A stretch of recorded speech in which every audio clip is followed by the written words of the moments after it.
কংক্ৰিটে মানুহক অক্সিজেন যোগান ধৰিব নোৱাৰে আৰু সেইকাৰণে অসমৰ পৰিৱেশ সুৰক্ষা কৰাৰ স্বাৰ্থত কাজিৰঙা জীয়াই থাকিব লাগিব। কাজিৰঙাক জীয়াই ৰাখিব লাগিব আৰু কাজিৰঙাক জীয়াই ৰখাৰ এই যুদ্ধখনত নেতৃত্ব ল'ব লাগিব নতুন প্ৰজন্মৰ ছাত্ৰ ছাত্ৰীসকলে। কাৰণ আমাৰ বৰ্তমান সময়ৰ কোনো এটা জাতীয় দল সংগঠনৰ ওপৰত বিশ্বাস নাই। তেওঁলোকৰ ওপৰত থকা আস্থা আমি কেতিয়াবাই হেৰুৱাই পেলাইছো। উজনিৰ মহাদুৰ্যোগৰ সময়ত প্ৰমাণ হ'ল কেনেকে তেওঁলোক বিভিন্ন অসামাজিক কাম কাজত লিপ্ত, কেনেকৈ তেওঁলোকে কয়লা চিণ্ডিকেটৰ লগত লিপ্ত। গতিকে বিক্ৰী যোৱা কোনো জাতীয় দল সংগঠনৰ মুখলৈ বাট নাচাই নতুন প্ৰজন্মৰ ছাত্ৰ ছাত্ৰীসকলে এই যুদ্ধখনৰ নেতৃত্ব দিব লাগিব। ভাল লাগিছে কালি কটন বিশ্ববিদ্যালয়ৰ ছাত্ৰ ছাত্ৰীসকলে কাজিৰঙাৰ এই সিদ্ধান্তৰ বিৰুদ্ধে গণতান্ত্ৰিক প্ৰতিবাদ সাব্যস্ত কৰিছে। তেওঁলোকে গীতে মাতে ৰঙে কাজিৰঙাৰ জৈৱ সংবেদনশীল অঞ্চল সংকুচিত কৰাৰ প্ৰতিবাদ সাব্যস্ত কৰিছে। ভাল লাগিছে এইবাবেই যে তেওঁলোকে অনুভৱ কৰিছে কংক্ৰিটে মানুহক অক্সিজেন যোগান ধৰিব নোৱাৰে। অক্সিজেন যোগান ধৰিবলৈ হলে লাগিব গছ গছনি অৰণ্য। আমাৰ ভৰসা এতিয়া নতুন প্ৰজন্ম, নতুনে সলনি কৰিব লাগিব, নতুনে সংস্কাৰ কৰিব লাগিব, নতুনে পৰিৱৰ্তন আনিব লাগিব, নতুনে নেতৃত্ব ল'ব লাগিব।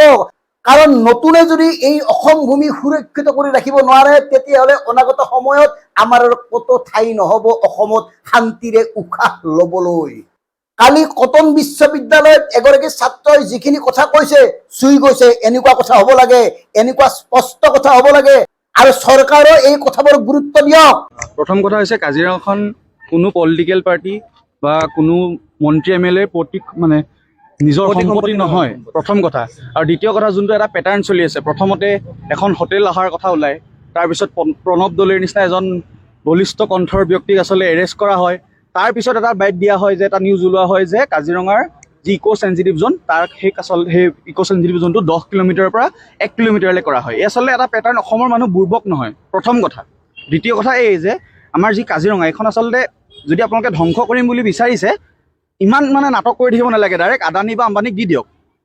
ইমান যদি আপোনালোকে এইবোৰ দেখাবলৈ যায় যে পেটাৰ্ণ এটা যে আমি এইটো কৰিব বিচাৰোঁ, আমাৰ ভুল নাই, কাজিৰঙাত এইবোৰ কৰিম কিবা কৰিম, সেইবোৰ নালাগে। আমাক চিধা কৈ দিয়ক কাজিৰঙাখন আমি প্ৰাইভেটাইজ কৰিছোঁ। এটা আমি আচলতে আমাৰ পুঁজিৰ অভাৱ হৈছে, আমি কাজিৰঙাখন প্ৰাইভেটাইজ কৰি পিনে আমি অসমখন চলাব বিচাৰিছোঁ। গতিকে এই নতুন প্ৰজন্মৰ ছাত্ৰ ছাত্ৰীসকলে এই যে কাৰসাজিবোৰ বুজিবলৈ সমৰ্থ হৈছে তাতেই আশাবাদৰ জন্ম হৈছে। এই যে নতুন প্ৰজন্মই ৰজাঘৰীয়াৰ চক্ৰান্তৰ উমান ল'বলৈ সক্ষম হৈছে তাতেই আশাবাদ। আৰু সেই আশাবাদক লৈয়ে আমি জীয়াই থাকিব লাগিব, যুদ্ধ কৰিব লাগিব, জাতিটোক বচাব লাগিব, অসমখনক সুৰক্ষিত কৰিব লাগিব, প্ৰকৃতি বচাব লাগিব। প্ৰকৃতিৰ পক্ষত মাত মাতিবলৈ জুবিন গাৰ্গ নাই।